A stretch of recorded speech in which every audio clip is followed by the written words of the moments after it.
I just don't want a plan B. I really don't want to see failure as an option. It does come back down to the responsibility of us as leaders and in our community to continue to uplift each other.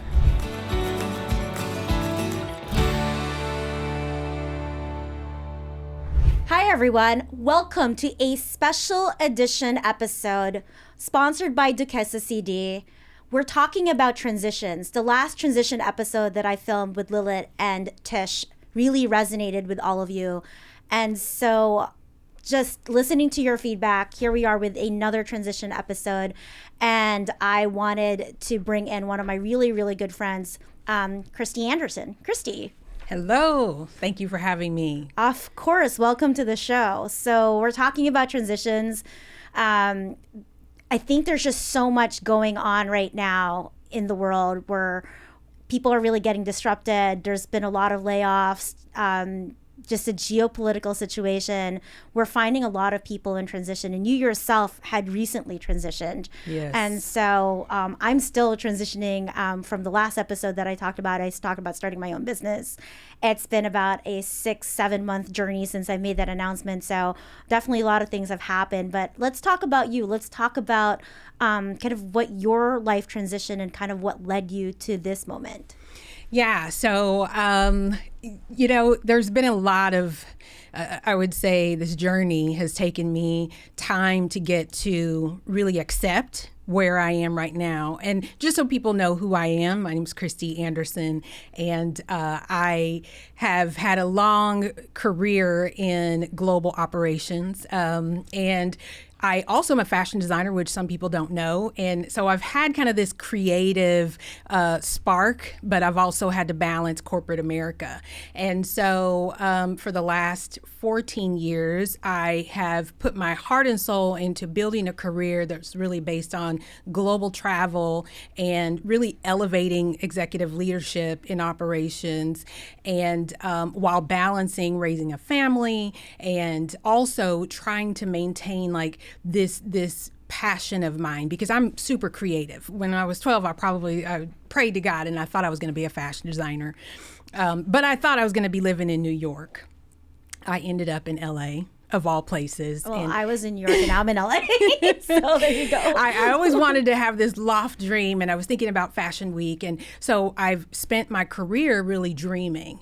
And most recently, I was a part of cutbacks, as so many people are now being faced with AI, feeling like AI is replacing them. I actually worked in AI innovation, change management for a global company in 94 countries. And, leaving that career and knowing that I did good work, the transition really has put me into a mindset of what's next. And I believe firmly in faith. And one of the things that I had to do is really press in and ask God, like, what's next for me? Outside of all the great things that I've done and showing in Fashion Week and having, these creative passions, like, what's really next? And so I had to take a step back from pushing forward and trying to really be this career woman and reestablish myself as a fresh, new, clean slate and try to build something for the future. For everyone in my audience who've heard your background, they're probably like, wow, that seems so similar, the creative vibe. And you and I met about, 8-9 months ago now. And it was one of those moments where real recognizes real. And it's just, we sat down next to each other at a dinner, and 2 seconds we knew that we were going to be best friends. I knew from the second. I'm like, she's really cool. we just knew. It was kind of like we spotted each other. And then to have all these different commonalities, I think we both wrote, we're both authors. We're also working in the same space in the intersections of AI and innovation, and then have all these kind of creative backgrounds, you being a fashion designer, me being an opera singer and an actress, and just really having this kind of creative vibe together. That was just really something. And so one of the things, a couple months later, you called me and said, let's go have lunch. And then you told me about your news about the transition. The first thing I said to you, I said, well, if there's anything that I knew from, being laid off or just having that transition out of the job, is that the first thing that people want to think is fear and panic. It's I think the money aspect of it, the consistency of the paycheck and how are you going to make your bills is the first thing that really creeps into the fear of people. But what I told you was like, take the time, take the break. They've given you a really good severance package, which is also the same thing that I did. And take that moment to recalibrate and listen to, what's going on in your head, or just what God, source, universe is trying to tell you kind of in that moment of what your next step is. Because the worst thing that anyone can possibly do is to make a decision based on fear and panic. And I've done that so many times in my life, where I've been in transition, whether I left a job or, I've been part of a layoff. And those moments when I've made decisions based on fear and panic were the worst decisions I've ever made. They were just really not the right things to really think about. And so the first thing I said to you was just to kind of like take some time. And what was that like for you? The day after the situation, the layoff, fear did initially. I was kind of in shock. I think more than anything, it was like, wow, this is really it. Like, you really don't have a job, after 12 years of consistently working for the same company. It was kind of a wake-up call at one point. And I remember, though, meeting you, and you had told me about your transition from corporate. And I thought, man, that's exciting, because I never met anybody who successfully transitioned from corporate into entrepreneurship. And so I remember just sitting there looking at you like, so what made you make the switch and how did it work? And I remember being inspired. So I walked away from that, not knowing what was going to happen just a few short months later, but I remember saying, this is someone that I can learn from. And I just remember that. And so it was just a happen chance that you reached out to me and you sent me a text message like, hey, let's catch up. And I thought, wow, that she didn't forget me. And so a little short while after that text message, I got the news. And you did tell me to take time. And you know what? I thought I was. I had originally set out to just take some time, maybe go travel a little bit, but that's not what happened. I remember one morning I woke up, it was probably 3 days in, and I was brushing my teeth and just download came into my mind, and I was thinking, wow. And it was an idea that I'd had maybe a year and a half or so earlier, but I didn't actually do anything with it. But I know me because I'm super creative, and when I'm on. So I feel it. And I just felt like this is something that I need to not forget. So I remember going and writing down, this idea, and then immediately I went to my laptop and I just started to type out what I was thinking, and it didn't turn off. It was like a faucet turned on, high speed, water was just rolling. So it was just a rush that came over me. And so what I initially thought would be time, it didn't turn out to be me taking time. I remember feeling guilty because prior to me being laid off, I felt like I was excited about AI. I felt like my career was, taking a turn to get into an exciting new field. I had spent like 5 years or 4.5 years in innovation, and then moving into AI and change management. It was a natural transition. But when that ended, it was like, man, what's next for me? Yeah. But when that faucet turned on, the creativity just flowed and I just went with it. And what turned out to be time, I Netflixed and chilled through kind of that end of last year. I was like, I feel guilty because I'm usually creative, but I spent like 6 months just chilling at night. So when the faucet turned on and the ideas flew, I knew that it wasn't for me to take the vacation. It was like, now's the time for you to sit down, get this idea on paper. And it was about 2 months later, and I called you and I'm like, hey, let's meet for lunch. And it was a fully formed idea. I mean, it was kind of crazy because I don't know what it was about that particular event where we met. There were other people on that table, I would say 1, 2, 3, 4 of our other friends that we had all met at the same time. Right. And all of you in the last couple months have said to me, I left our jobs and I was so inspired by your story. I'm going into entrepreneurship, and I'm thinking, oh my God, what did I do? What did I do? And then one of our other friends was like, oh my gosh, I heard your book, and it was like I couldn't stop, and I quit, and I'm doing this startup and this entrepreneur, thinking, okay, that was not the intention of the book, but everyone or the intention of what I put that in, but everyone is now kind of bonded in this kind of like direction of entrepreneurship, and in some kind of not weird way, but like I guess it's one of those like it was meant to be. Yeah. That we all end up kind of bonding together because like we all have superpowers that we can kind of bring in together, and we all ended up working together. But I remember distinctly when the 2 months when you said, okay,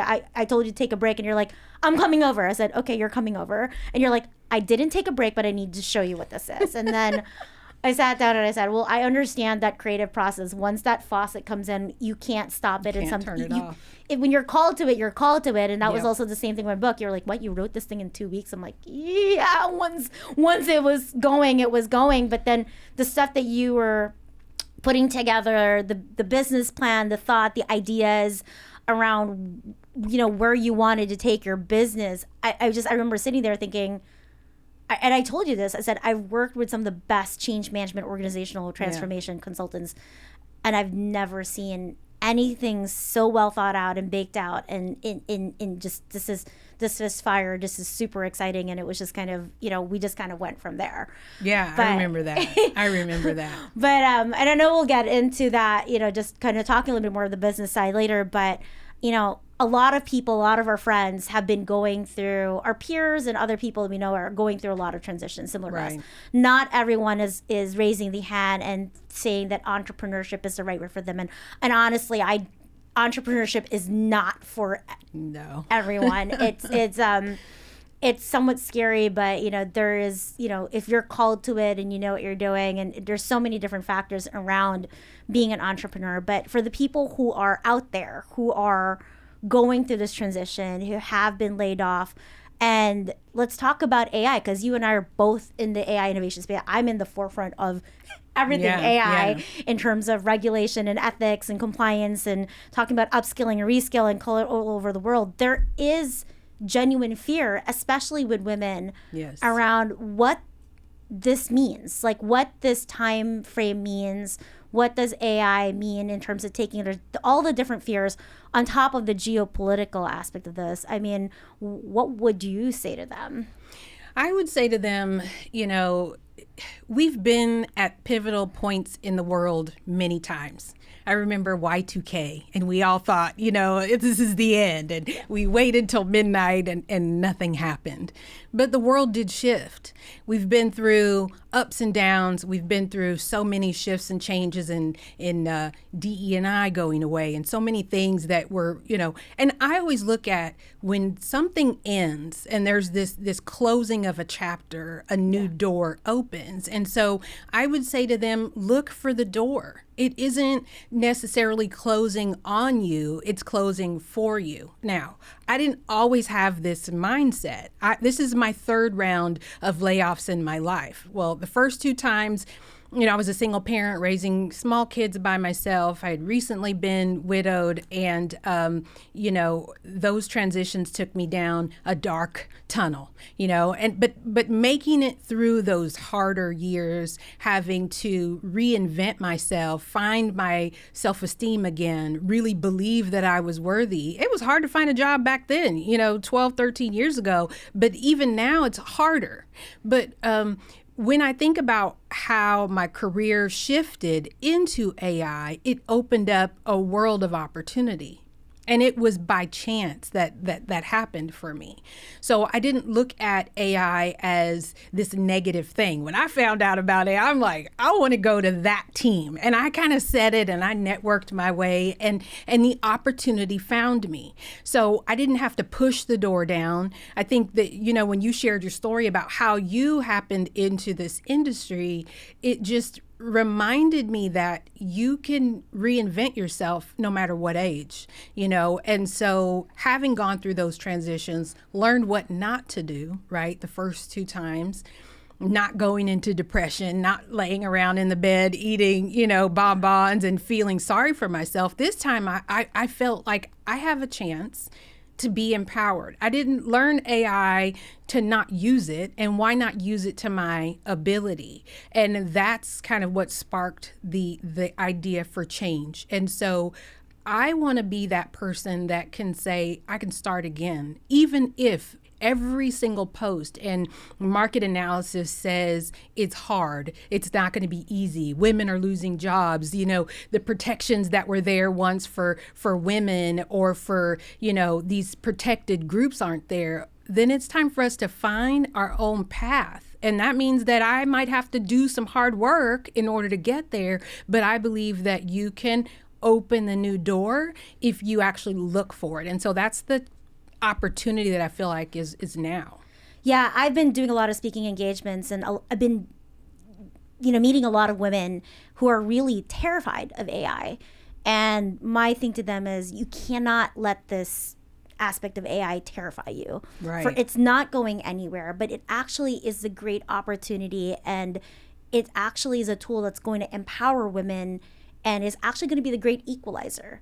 If women can really be digitally fluid and fluent in that way, that is the great equalizer in terms of the pay gap. We need more women who understand digital, who can code, and who can be very technical, and that is the gap and where it's kind of going.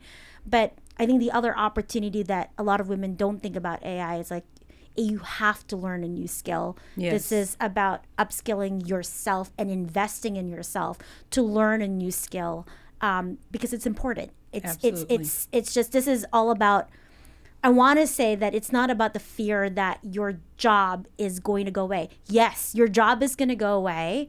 It's going to be reimagined, and it has to, because the opportunity for AI is, it's going to take away the jobs, the $5 an hour jobs, yes, out of the $500 an hour minds. And the best way I think about it is it's like checking. Remember when we used to cash a check? It was 7 to 10 business days we had to cash a check, because every bit of that process, from going to the teller, stamping in the front, stamping in the back, sending it to the processing center, someone verifying on one side of the phone, do you have the funds in one account, in the other account, is the check real? you know, all of those processes and people were replaced by automation, which, by the way, is AI. Yes. And what happened to those people? It's not like they went away. Some of them actually had higher level jobs where their job is to look at the system to make sure that everything is going, and have to learn digitization. And that's exactly the opportunity. And I want to say to people, do not fear this change and this wave of technology innovation that we're in, or the fear that everyone's saying that it is going to lose your job. Yes, it is going to cause you your old job for something even better. Right. And that's also what I also tell people in transition. Yes, the cost of dreaming, the cost of something new, of something even more amazing, including what we're doing being an entrepreneur, is going to cost you your old one. It will. It will. It is definitely. It's so worth it, though. And I look at it as a self-investment. And I spent a better part of 10 years traveling, teaching executives and leadership about empowerment, empowering themselves, empowering their teams, looking for better ways to do old things. So adding AI was just another layer of that. But looking for opportunity was the harder part. That's the critical thinking. And so for people that struggle with adopting AI as a practice, or looking for opportunities, what they call to replace themselves, it's really much more than that. It's about, am I thinking about old things new?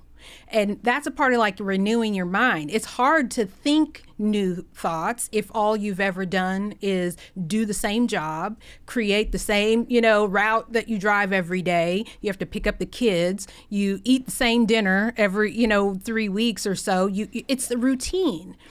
AI has forced us to get out of old routines. And that's how I look at it. It's an opportunity for us to change and shift how we do old things. It's not going away. And And also, it gives us a chance as older adults. I mean, I'm teaching 20-year-olds how to use it, And I mean, what, they're working at Starbucks. AI is not integrated into their workflows yet, right? But yet they might not think critically about other things. They're in school. They're not teaching necessarily how to be progressive and how to lay out, a lesson plan, self-paced learning, or go and find how, it's funny, just to give an example of how simple. My daughter's car broke down and she needs a new engine. She had a Kia. And so she's like, I don't know what to do.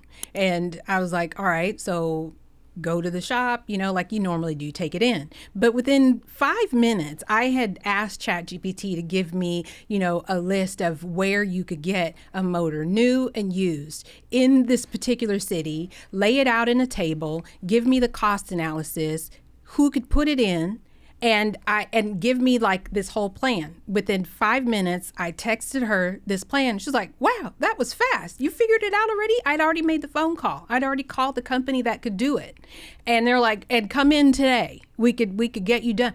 And she's like, how did you do that? I'm like, use your best friend, ChatGPT, And I'm like, these are the thought processes.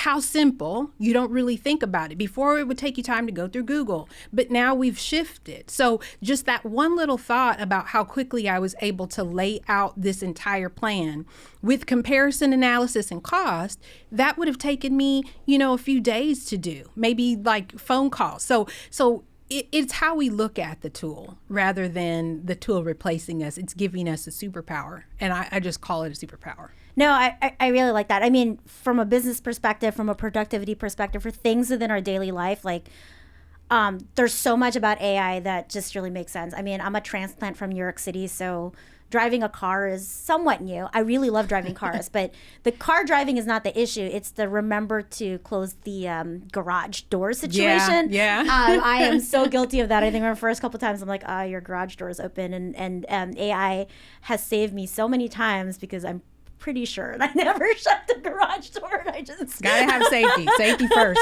Safety first. Kind of I'm one of those people, and it was just also probably like forget to lock the front door, etc. But anyway, so and AI has really kind of helped save me from all those little things. But I want to go to the creative side of AI because this is. Gosh, every person that I've talked to just really feels like this is an area where AI is just so controversial, and it is. I'm not saying that it isn't, and it is. There are a lot of things that we're talking about from a digital Hollywood perspective of what AI means in terms of your likeness and your image. Okay, I don't want to get into that, but I want to get into the fashion side of the house, right? Because I had lectured at another university, and there was a lot of fashion majors that were there, and a lot of designers, the creative types that are actually in design, and all of them just came up to me at the end of the day, like, I really in fear. Of AI, of what AI really means for them from a creative design perspective. You have such a different outlook on AI as a creative designer, especially for fashion. And I want to hear what you have to say about AI and how this really can change and revolutionize the industry, and why designers should not fear.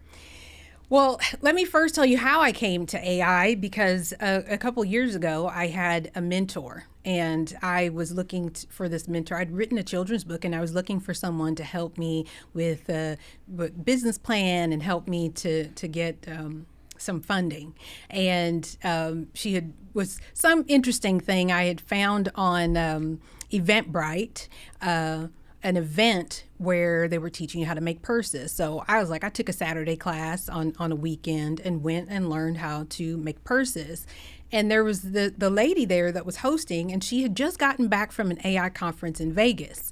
And so imagine you're going to a purse making class, but she's talking about AI. And so I was like, ooh, this sounds interesting. And so she gave me, she's like, you and I need to keep in touch. And I told her absolutely. And so when I needed a mentor, I was like, I'm going to call this lady. So I ended up calling her, and what I thought was going to be her helping me with this plan in order to get funding and look for investors actually turned out that she was my AI mentor. And so she knew I was in fashion, and she was like, look at this purse I just designed using AI. AI. And I'm like, what?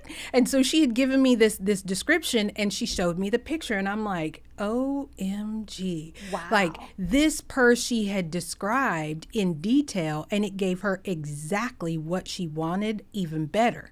So that night, I was designing lines that were just phenomenal. But I also have a very creative mind. But I was describing the look, the feel, the fabric, the style, you know, the embellishments. And so for me, creatively, it was taking what was up here, I can sketch, I draw, I color. And what would have taken me days to sketch out this model and put her in this outfit, it was giving me the ability to super scale my creativity. And so when I found out I could design an entire line within moments from the thoughts in my brain, it was authentic. And I was like, oh my gosh, this is unreal. So what I did was I took that same idea, I took the 12 years of experience traveling globally, teaching and doing all of this, and I dictated what was in my head and wrote my first book. So my first mentorship project wasn't fashion, but it was still creative. And so I wrote my first book AI assisted, but it was all my intellectual, thoughts. And so I said, this is amazing. So for me, I saw it as a creative tool that sped up my ability to do what would have taken me years to do, to be able to do it in weeks. Yeah. So you wrote your book in a few weeks. I wrote my book in a couple months, and it was like unreal. And I have many books that have been half finished, half done, but the one that I got out was the one that I wanted more than anything, and it was able to do it within a few months. So I was like, AI, I'm all about it. That's how I got here. Yeah, no, I wish I could say that I used AI to write my book, but I did not. So I've always been a really good writer, great writer, and in the consulting world, there's a whole thing about publish or perish. Yes. And so between decks and thought leadership and everything else, but when I wrote my book, everything was just kind of me. But I had an editor, so I didn't have ChatGPT. I had my brother as my editor, and he and I had this kind of very fluid exchange of kind of how we did it, and we were able to accelerate pretty quickly, which is great, right? Yes. But I use AI feverishly from a business perspective because there are more papers and thought leadership and scripts and things like that, and I can't always depend on my brother to bail me out on Right. everything, and he has been my ghostwriter for a really, really long time, and I like it. And I love how you said that it was about the specificity that was coming out of your brain that you were dictating AI, because that's a lot of people don't understand. When you're working with conversational AI, you actually have to be specific. Yes. Tell it exactly. Like it's how do you talk to it? And that's something that people will have to learn, is how do you actually talk to AI? How do you prompt it? And being specific around what you want and doing step by step is the right way to do it. And it's the way I was lecturing in one of the a recent speaking engagements, I said, we have to be toddlers when we're working with AI. Use your words. Yes, Like, use your words. and Use your words. and just really and be able to do that. But that's super exciting to be able to use that from a creative perspective, and people should not fear that. And so No. I'm gonna drag you to that college where I was, because there are a lot of fashion I would love designers. to. I mean, listen, it from being able to help. So as a part of this project was to mentor youth, right? And one of the foster youth says, "Hey, I want to be a designer," and I was able to share, how do you get your idea onto paper? So they wanted to have a fashion line, and I've done the manual process of building, a fashion brand and having to, have somebody do the logos and put, what my fashion line is about, and all of these things. I'm able to now help them to super speed what would have been a long, drawn out manual process. Who are you? What do you want to be? What do you want your business to represent? What is your mission? What is your values? All of those things, strategy wise, you're able to do very quickly now, as long as you have your well thought out idea. So my process was to teach them, how do I build a fashion line from scratch if I don't even know? You are able to now lay out, give me a step-by-step detailed process to build, if it's even as simple as a t-shirt line that is about this particular thing. My customer, my person is this is the age group. Like those types of demographical,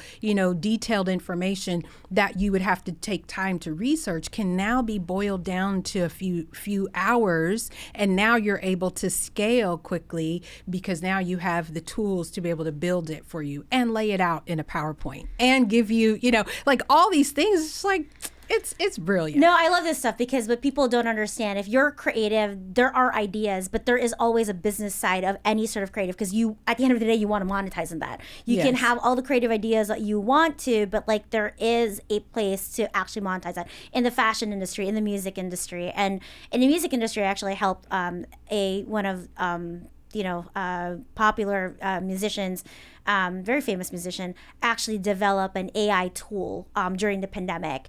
And people were like, why would do that for music? I go, during the pandemic, no one could actually gather in the room and use the power of the room to be able to riff on ideas. And so there needed to be a way to be able to take a musical idea and be able to share it and be able to have people kind of riff on it in spaces where, you're transferring files left and right. And so that was one thing that we were solving for, was how do we transfer the files?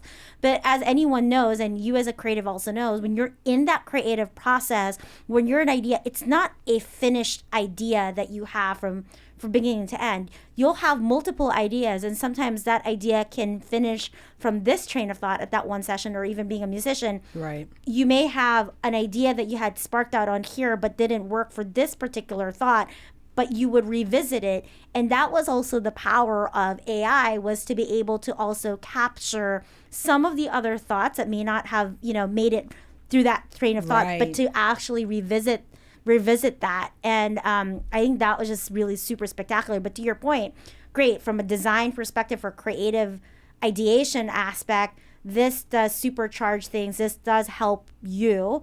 But then from a business perspective, it gives you more time from a business perspective to really formulate how are you going to position this? How are you going to monetize this? What's the branding? What's the marketing? And I don't know about you, a lot of creatives that I know struggle. They're really great at the creative idea, but they can't talk business. They can't quite articulate it from a business sense. And I think this is just the power of being able to use the tools to help you accelerate your business and really think about your creative business to expand. Yes, and when they say it's like having an assistant, it truly is like having an assistant. And it costs a lot of money to be creative. I'll say all of my creative ventures, from fashion to book writing, is expensive. You're always on the losing side before you can even think about monetizing. It just is. I mean, I went through my children's book that I wrote, Pop Girl.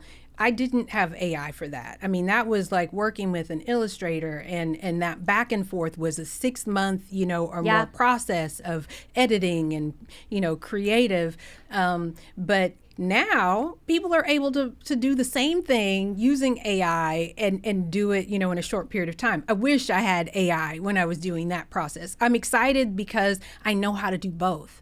Now, does it mean that I'm not as adept? Some people frown upon using AI to support writing or illustrations because, again, there was a person who had this ability that was doing it with me. Now, if I'm doing it and I'm not employing that person, now they're no longer able to do work. There's pluses and minuses to this process. Because I love and appreciate true art, I do love some aspects to be done in that way. Editing and writing and supporting your ideation, to me, it's phenomenal for that. But I do believe that there are some things that humans really do need to be involved in. And AI cannot make your brain work. You can get your brain to work and help AI support you through that. And so my thing is, get creative and break it. Because if you can, then you're doing something right. Because if the more you go, obviously, my whole thing in the corporate world was to see how to support it, but then have the governance, the guardrails there to help people be able to incorporate it without, breaching, the governance and the laws, and making sure that there's no bias, and all of those things were important. But from a creative aspect, if you right now say you are in transition, you're unemployed, you don't know what your next move is. Do you think that AI can help support ideation to move you into an area that you love without having to spend money in therapy and be able to say, what are the things that I dreamed about when I was a kid? And you can describe those things now with the support of AI and put a plan in place. How do I get educated in doing X, Y, and Z? Maybe you love woodworking. You could actually learn how to make your woodworking into a business if you leveraged it to help you if you wanted to move into a new career. So everyone may not become an AI expert, but everybody now can become an expert in idea forming. And that is as easy as that. If you can form an idea, there is an opportunity for you to figure out how to make that real. I love again that this comes back to the power of the human mind, the power of your mind, and what you're actually asking and interacting with the AI. Because so many people say, well, what if it's like cheating? It's like fraud, and particularly those in school, right? Thinking universities and saying, hey, all these students, the fear of all these students using AI and losing their critical thinking skills to parse out papers. I said, honestly, you can tell the person who actually ideated something and who really has the critical thinking skills, because the quality of that paper and the quality of that mind will show up, even though if they use AI as a tool, to someone else who just prompted AI as, write me a paper on, the weather, and it will spit up something so completely generic, and you'll see the loops. There's just, the thought is not flushed out, and it's easy to be able to tell. And I think that that's where people really need to break that thought that AI is stealing your ideas, or it's, creating all this different fraud.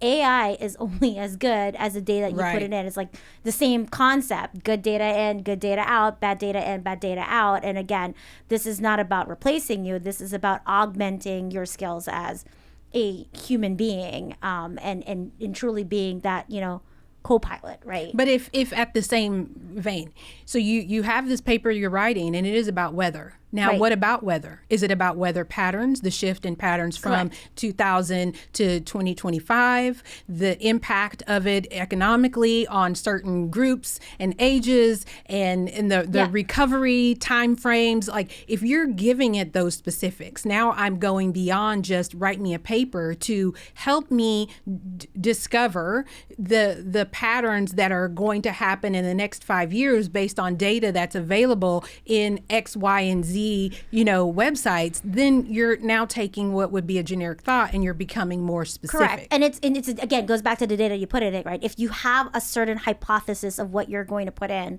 right, whether it's like a weather or something like that, the data you put in it, or the papers that you put in, whether the things that you've done within your research, your PDF, the ability of AI to cull through all of that and to help you articulate that is spectacular. I mean, I used it because I had to go through 120 something documents on the Korean government around AI data and regulations. And write a paper. I was like, okay, help me distill this. Here's kind of where I directionally need to go, but here's what I'm again, the data that I'm feeding it. But at the end of the day, what it's spitting out is what I'm forming it to spit out, not the other way around. And I think that that's where, we're again early days into learning so many things around transition. But I think we kind of hit the nail on the head. It's like, this is not a moment to fear in terms of AI. This is, again, kind of going back to your saying, it's like Y2K. We're going to get through this. This is going to be great. This is just the fastest thing that we've ever seen in humanity, period. It's like what do they call it? Those leaps, and we could look at it as existential crisis, and there are a lot of fear mongering out there. And one of the things that when you think, if you have this thought of AI being good data in, good data out, it's the same way around your mindset. It is, what am I choosing to make bigger? If I'm going to make the crisis part of it the biggest fear, then that's what's going to drive all your decision making around it. Why wouldn't you use it? If I can make it be a positive, then the good things you'll get out of it. I mean, I firmly believe your mindset drives your future. And if you are looking to transition, or you're in the middle of not knowing who you are, and it's interesting that the different age brackets of people, the ones that are in the most fear are the ones who are 50 and over 40. And I'm in that same, demographic, but I see this as a huge opportunity. It doesn't feel scary to me. There are scary aspects of it, but at the same time, I'm choosing what I want to focus on for this period and use the positive pieces, learn the negatives, but really focus on, who do I want to be in the next 5 years? And man, if I'm in reinvention time frame, if the singers of the old can reinvent themselves and come out, and make a new hit record, then you're going to have to learn how to make a new hit for yourself. And it doesn't matter if you're a mom, if you're a single mom. I mean, I traveled, I had to have nannies with my kids. I had to learn new skill sets throughout my career. Why fear now? Yeah. It's just like, this is another hurdle that we're going to have to get over. And we've gotten through harder times. This is just one that's going to give us the ability to do it differently. I think you and I both have entrepreneurship backgrounds because we're creative people. Being a creative person is being an entrepreneur. And I think going into the corporate side of the house, you made a decision to not go back into corporate America and go be an entrepreneur. I made the same decision, and honestly, there was just something in my gut that just wouldn't allow me to want to go back and really believe that this is the right moment. And I still say that every day. And again, not being an entrepreneur is not for everyone. Right. And so, for a lot of our peers and our people that we've talked to who are going into transition, and I'm going to really address the big, scary, hairy elephant in the room, which is around kind of like the death of DEI. Yes. and what that means for a lot of our folks who have been laid off, who are looking to re-enter back into corporate America, who are dealing with the kinds of fears that are real, yes, right? They are. Of what they have to be being a protected class, being an underrepresented minority. It's really, really tough. And I've had so many different conversations around it, because we flip-flop every now and then. I was like, is it time to go back? Is it not time to go back? But for the other people that we have that we're kind of supporting through them, I mean, aside from the upskilling to get your skill sets, I mean, we've both grappled this at one point, but we didn't land in that corporate side. But what would you say if entrepreneurship was not an option, and and the only other option was to go back? How would you think about that, given the current geopolitical landscape that we're in? It's so interesting, because I immediately quickly thought, through Layoff, that I'm kind of iced out of the market, which is a weird thought, because I was in, this up and coming piece of the economy. AI was the I don't know, it should catapult you. I worked a lot with HR because I did leadership and development within my company. I knew the power of what DE&I meant for women. There was a lot of initiatives meant to help catapult some of us that were behind, to become executives within, the business side. But not having that protection now means that I have to be more empowered within myself. Some don't have the awareness of that. And my goal throughout the last 10 years was to really help people to understand that. But what if you didn't have a me in your company that was actually helping to instill the principles, the internal, barometer that says, I need to work a little bit harder in this area, or that this is a weakness of mine. I need to learn how to self-educate. Everybody doesn't have that. And so if you are not self-empowered, there's no amount of internal, company training that's going to help you get there, or you can watch a million, TikToks and YouTubes to tell you what you should be doing. But you have to be the one to make the choice. At the end of the day, you're going to be a high performer, low performer, medium performer. Like, you already have established who you are through your, your whole entire career. I was one that always had an internal driver. I never could just give up on myself. If you don't have that, it's called deep reflective internal work. And at this point in the world, it's forcing a lot of people to stand up and say, hey, I don't have this phrase or term, DE&I, to support who we are as a people. And it's scary. It is. But DE&I was never about minority. It was about any minority, whether it's the older workforce, women, those demographics matter because it's the ability to work with all and help to support all and have equity and to have the same opportunities. If we don't have that anymore, what does that mean for us as individuals? Right. It means we have to become self-empowered, and then we have to reach back, pull someone. I say meeting you was an opportunity to have someone kind of reach over and grab. I don't think everyone would have taken the hand and said, hey, I'm ready to go. But I, as an employee for my whole life, balance two lives, the creative entrepreneurial side and the corporate side with the comforts of a regular paycheck and all of that. But the difference between me and a lot of other people was I was never afraid to take a step out. And I didn't have someone to show me the way. I had to figure out my way in LA, in Hollywood, trying to figure out how to be a designer and compete with all these people that I've never met, right? And feel good about it. So I just didn't have fear as one of my factors. Now, I was afraid of some things, but I did it afraid. My question is, if you struggle with the boundary between what feels good and what's going to be that thing to help push you, you're going to have to get that. And if you don't have it, I don't know what to say, but you got to find it. Yeah, no, I'm the same because I started off, in the arts where I'm just so used to hearing no.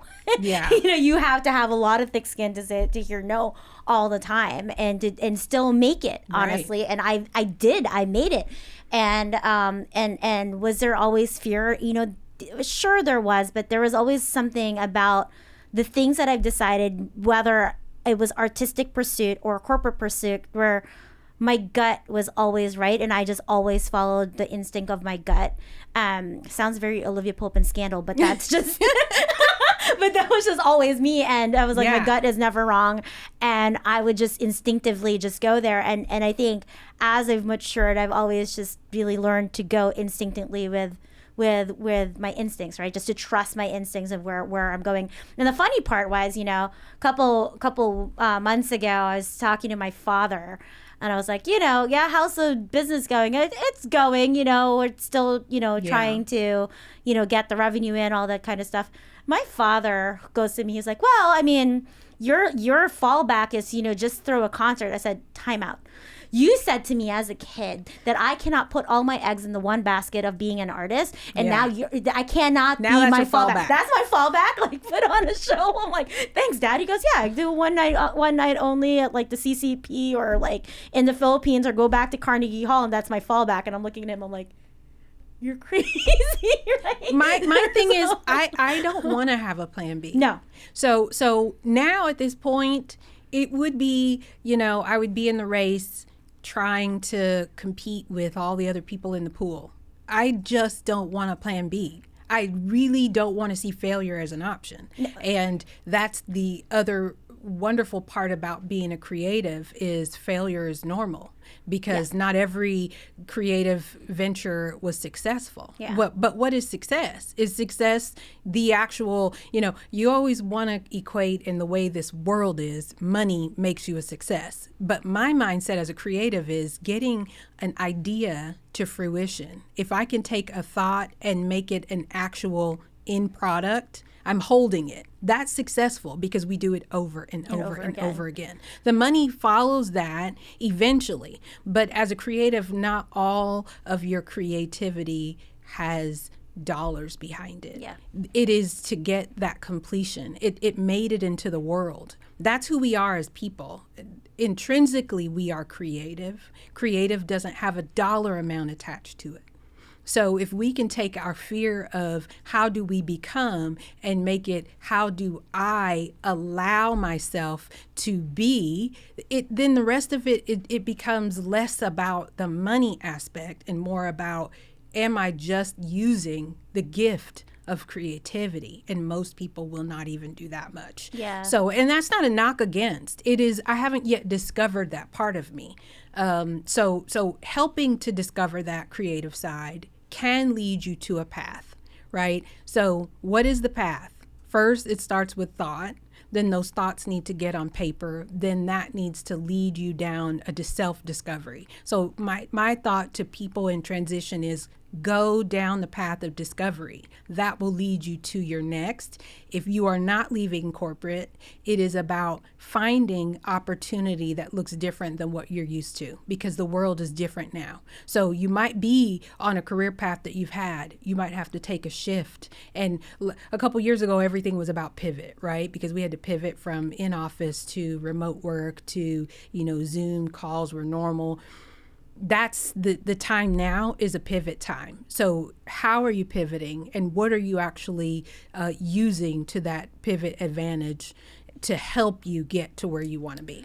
I love that this is about what you decide and what you want to be, and becomes more of an authentic voice. Because when you talk about DEI and everyone's really afraid that really just limits them or prevents them from them, honestly, I'm okay with you taking DEI off the table, because it was always a checkbox in compliance. It was never a genuine conversation. Right. This is a genuine conversation. People reaching out to each other from left island, actually like bringing people together, is a genuine conversation around how do we actually band together, work together, sponsors, mentors, all that kind of stuff, to actually rise together and help each other, because that really wasn't happening. You were kind of just forcing people to do it. And people had a disdain for the word. Yes, correct. Right? So for me, D&I was a phrase, a terminology that people can now associate something with. My thing is, as individuals seeing that we have power in numbers, 100%. It is how are we supporting each other that are in this journey together, Correct. whether entrepreneurship or whether banding together. Networking is a huge piece of support. Correct. And being open to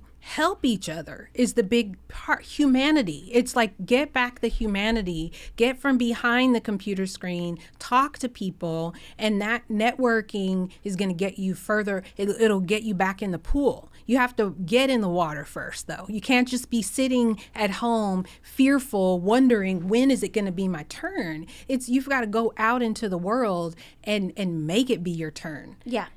And I still believe in it, right? Could people look at me, do you still believe in breaking the glass ceilings? Are there still glass ceilings to be broken? I'm like, absolutely. Yes. But here's the thing, right? I need it to be a genuine conversation.